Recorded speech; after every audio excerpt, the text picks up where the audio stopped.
అంబేద్కర్ కోనసీమ జిల్లా Mandapeta bypass road వంతెన ఎదురుగా మాజీ ప్రధానమంత్రి దివంగత అటల్ బిహార్ వాజ్పేయి విగ్రహంను ఆవిష్కరించనున్నారు. కార్యక్రమంలో బీజేపీ రాష్ట్ర అధ్యక్షులు Venkata Nagendra Madhav, MP Purandeswari, MLC Somu Veerraju, MLA Vegulla Jogeswararao తదితరులు పాల్గొన్నారు. ఆవిష్కరణ అనంతరం కేంద్ర మంత్రి భూపతిరాజు శ్రీనివాస్ వర్మ, అమలాపురం ఎంపీ జీఎంసీ హరీష్ మధుర్లు అక్కడికి విచ్చేసి వాజ్పేయి విగ్రహానికి పూలమాల వేసి నివాళులర్పించారు. సుమారు 6.5 సంవత్సరాల పాటు దేశాన్ని పరిపాలిస్తే పరిపాలన అంటే ఏమిటి అంటే దానికి గీటురాయి అటల్ బిహారీ వాజ్పేయి గారి యొక్క మండపేటలో అటల్ బిహారీ వాజ్పేయి గారి విగ్రహాన్ని ఆవిష్కరిస్తున్నారంటే మామూలు ఒక కార్యక్రమం అనుకున్నాను. కానీ ఆ యొక్క విగ్రహాన్ని ఆవిష్కరించాలి, ఆ విగ్రహం ద్వారా ఒక స్ఫూర్తి ఇవ్వాలి అనే ఆలోచనతో ఖచ్చితంగా దానికోసం అహర్నిశలు కృషి చేసి దాని ఆ విధంగా ఏర్పాటు చేయడంలో ముఖ్య భూమిక పోషించిన మా మండపేట అసెంబ్లీ కన్వీనర్ చేసిన కోటిపల్లి సాయిరాం గారికి ముందుగా అభినందనలు.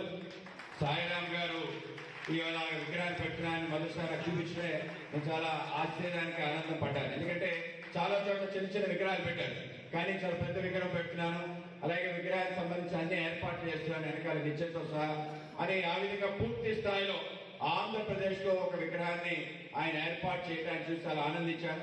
అలాగే మాకు చిన్నప్పటి నుంచి తీసుకున్నటువంటి నిర్ణయం ఆధారంగా ఇవాళ వాజ్పేయి గారి యొక్క 100వ జయంతి సంవత్సరం సందర్భంగా ఏదైతే మండపేటలో విగ్రహాన్ని ఏర్పాటు చేయాలనేటువంటి ఆలోచన ఆధారంగా రాష్ట్ర భారతీయ జనతా పార్టీ కూడా ఆలోచన చేసి రాష్ట్ర వ్యాప్తంగా కూడా ఒక ర్యాలీ నిర్వహించి అటల్జీ సందేశ్ మోదీ సిద్ధి యాత్ర పేరుతో రాష్ట్రంలో ఉన్నటువంటి అన్ని జిల్లాల ప్రధాన కేంద్రాలలో అటల్ బిహారీ వాజ్పేయి గారి యొక్క కాంస్య విగ్రహాన్ని ఏర్పాటు చేయాలనే నిర్ణయం తీసుకున్నాం.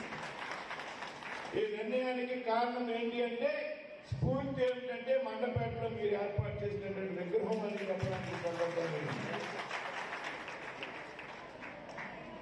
చాలా మంది పెద్దలు చెప్పారు. వాజ్పేయి గారి వ్యక్తిత్వం గురించి, వారి యొక్క పరిపాలనా సామర్థ్యం గురించి.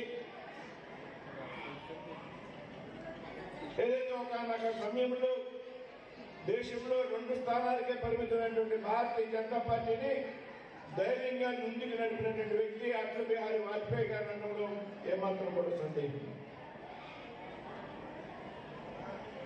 వాజ్పేయి గారు స్వయంగా ఓడిపోయారు ఎన్నికల్లో. అద్వానీ గారు, రాజమాలి విజయరాజ్ సింధియా అందరూ కూడా ఓడిపోయినటువంటి సందర్భంలో కేవలం 2 స్థానాలకు పరిమితమైతే కార్యకర్తలు